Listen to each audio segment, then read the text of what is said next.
The manipulation of a man to keep a woman down often arises when he threatens to take the kids away, either through divorce and claiming that you do drugs and no court will ever give you custody, that sort of thing. That really is often unheeded by family courts, and the reason for that is because the court really is looking at the big picture, the total picture.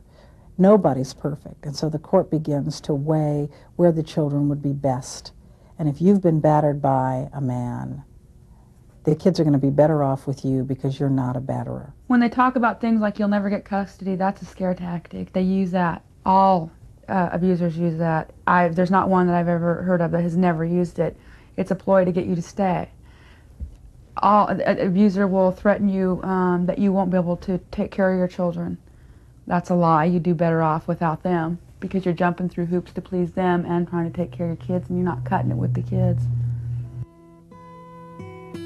All I knew was I had to get my son and myself out of there. And when I went to a shelter home, the professionals there took the time out to take care of my son for me and give me the attention that I needed because I was physically bruised and battered.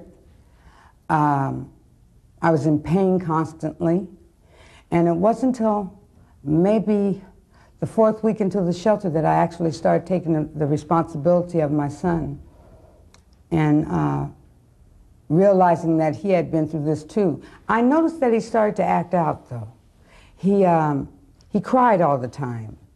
And no matter whatever, he never answered to his name. He never answered to his name. He never responded to his name. You could say anything you wanted to and he acted just like he wouldn't hear you. He pinched and he pulled and he smacked people and kicked people and bit people all the time. That's something that he hadn't been doing. But that's all the things that had happened to me right before I had left.